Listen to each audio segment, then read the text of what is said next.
So it is January 20 something, and I am going to start my winter sowing. I have quite a few seeds that I'm going to winter sow.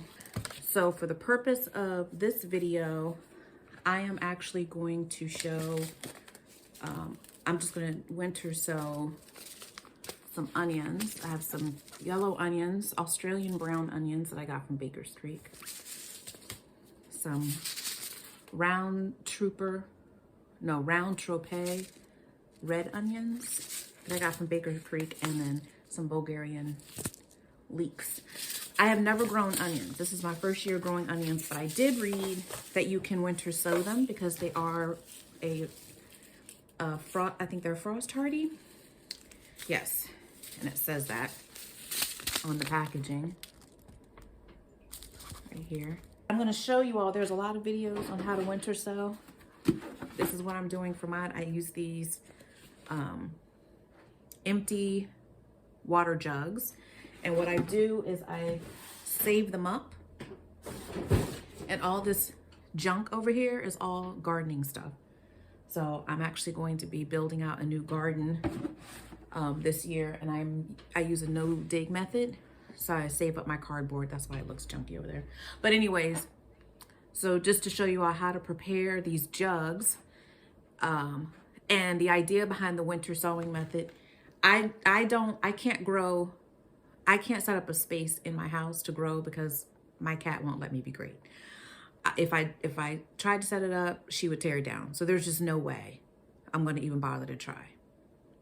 You basically turn these into little greenhouses. You set them outside in the winter time, and if you live in an area where you get snow, you get water, or rain, precipitation, it helps to keep the inside watered and moist.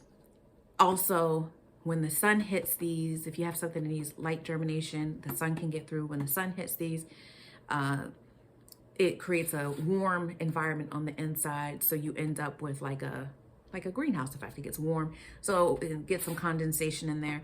So the soil stays dry, but we'll talk about that. So what I do is I slit holes in the top, because you do need to make sure you have air, and it doesn't have to be anything. Just put your holes in the top, poke holes in the bottom. These are your drainage holes. So I'm going to put 4 holes in the bottom. I've been winter sowing for several years now, or several. I just started gardening a few years ago, but I started winter sowing for a couple of years now, 3 years, and I've had success. Everything doesn't come up. Some things don't. So later I'm going to do another video in a couple of months showing another method that I used that was productive last year. But this is the winter sowing.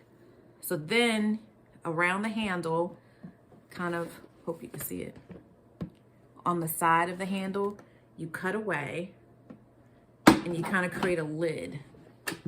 And just cut straight across. And then you go on the other side. Don't cut through the lid, you're cutting on the sides so that you create a hinge.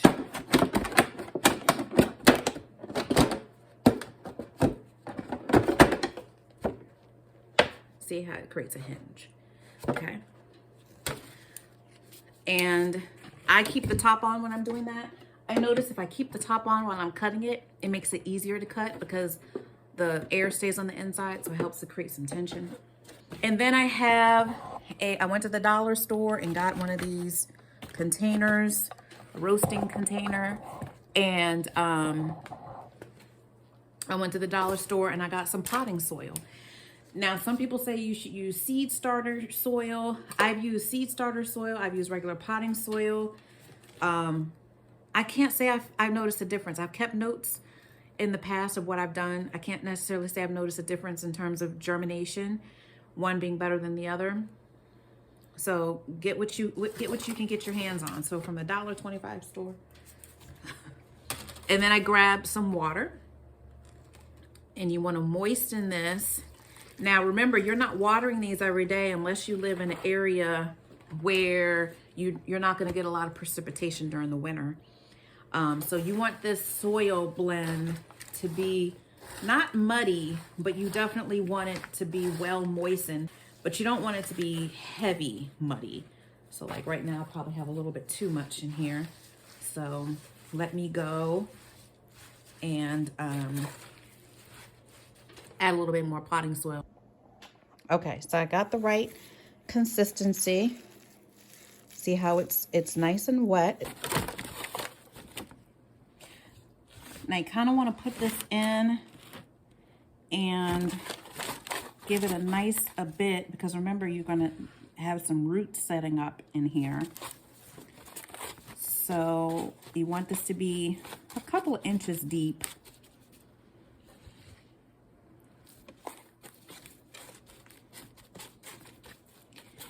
You want these to be about 2 to 3 inches deep or so. And don't pack it in.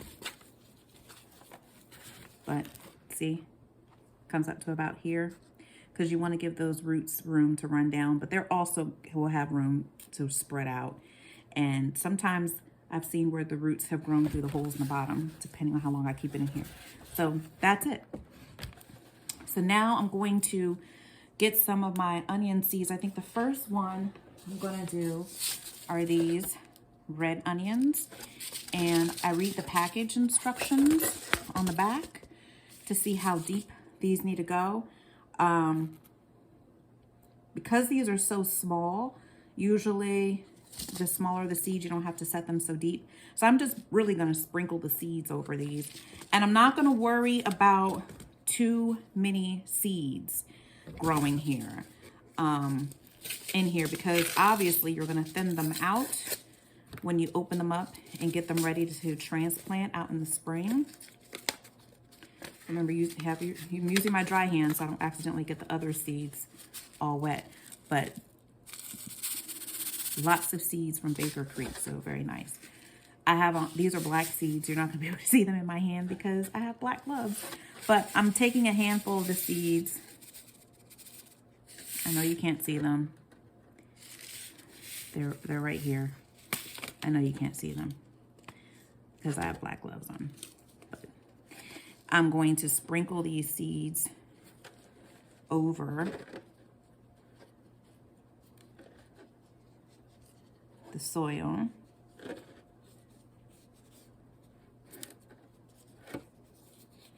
Because I want to grow a lot of onions. And I actually got these last year, so I want to make sure that they germinate. I shouldn't have any problem with them germinating, but lightly press these seeds. These seeds are kind of small, not too small, but I'm just going to kind of press them into the soil just so that they kind of set down into the soil. I'm not going to cover them. Some of the seeds, you would want to cover them, but since these are so small, I'm not going to bother to cover them. I'm just going to set this down. This actually might be a little tad bit too moist, but it's okay. We'll find out. we'll find out in the springtime if these are okay. So I'm just kind of not compressing the soil necessarily, but because it's kind of wet, it looks like I am, but just kind of, or you can go in and cover them a little bit if you want to, but I'm just gonna be okay with that. So now I'm gonna label these. I have these little labels that I got off of Amazon. You can also use like popsicle sticks, which actually I think the popsicle sticks work pretty well. They can kind of bleed a little bit, but I think they work well. I've used them in the past. These are plastic, so, you know, they can run off. Make sure you use a permanent marker. Trust me. Use a permanent marker. Don't use a dry erase. Don't do it. So I'm just gonna write on these: onion, round, trope, and then I'm just gonna put in red or purple, whatever you, I'm not getting into that argument. So I just put that on, and then I set it into tray or the pot. I mean the container. Like that. You could do 2 if you want to. You can cover it with a piece of tape or plastic or something to try to keep it, you know. Trust me. And also put the date on there for when you winter sowed it. I forgot to do that. I'll do it from the other ones. But I also keep a book.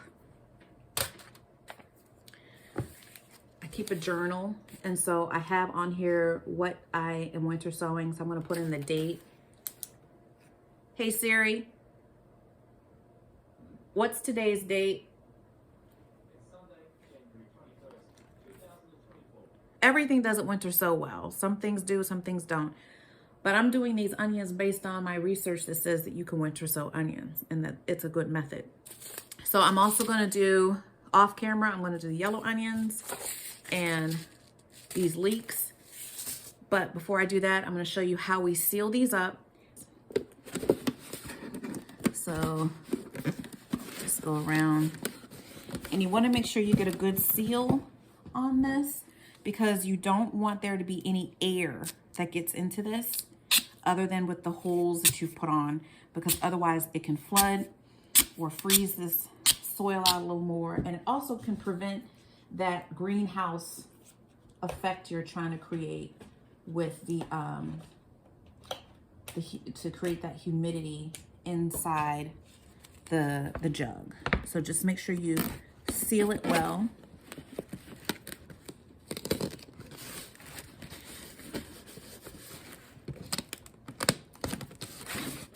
Has a good seal on it, just like that. And I'm gonna do another labeling on the side, and I'm just gonna try to, just a little insurance. It's gonna wash off. It does every time.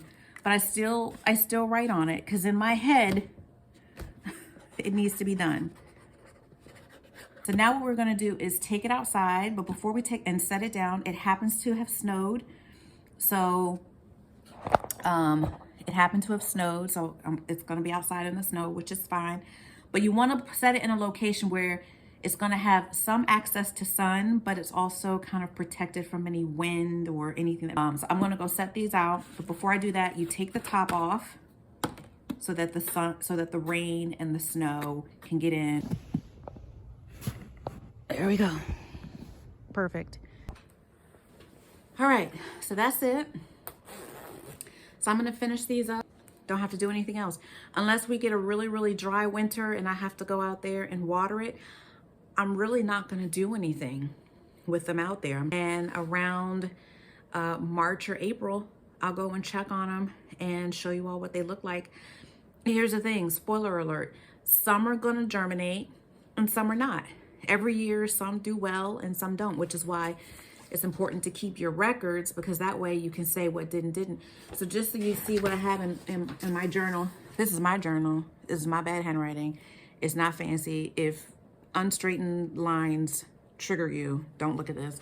But I just put in what the seeds are, the date I winter sowed them, whether it was a success or a failure, and then the date that I transplant them out into the garden. And that's it. If they make it to the point of being transplanted, they'll probably be fine. I haven't had a situation where they germinated, they sprouted, they grew, and then I transplanted them and they died. I mean, unless something came and ate them, they usually grow. And they're usually the strongest plant, because here's another benefit to winter sowing, is you don't have to harden off the plants. And basically hardening off means like if you grow them inside, which is fine. If you have an inside setup, use it. By all means, you're blessed, use it. I'm blessed too, but you know what I mean.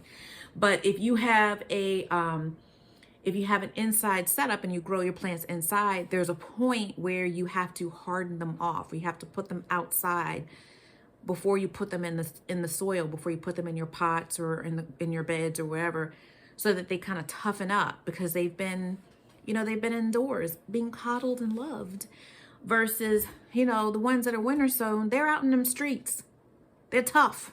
They built different. So they don't have to be hardened off. They're already hardening off during their growth process. So really the only thing you have to do is just open them up, and I'll show you in a few months. All you really have to do is just open them up, let them get exposed to that warmer air.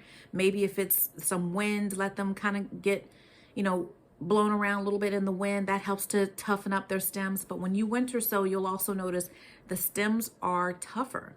They're thicker, they're sturdier. So you really don't even have to harden them off. You can literally take them out. You don't have to pot them up, put them in another pot. You could just let them keep growing in the pot, in the jugs. And then when you're ready to put them in the pots or the beds or your containers or your grow bags or wherever you're going to put them, you can just put them right in. You can put them right in. But you want to feed them and make sure you fertilize them, because there's no fertilizer, I don't think, in this. There might be some because it's potting soil, but they're not necessarily being fed. So there's some things that I do when I open them up that I'll show you in a few months. So I hope this video helped. If it didn't, I'm sorry. I'm not a professional gardener. I just do this, for fun. It's a new hobby. But I did want to do the winter sowing video, but I wanted to wait until I actually had some experience under my belt where I could say, yes, this works, or this is how I do it. Check out some other videos or other people who use different methods. They don't use these jugs. They use other containers. I tried some different things before. Some worked, some didn't, but I'll show you that in another video as we get further into closer to spring, probably around March. But I hope this helps. All right, bye.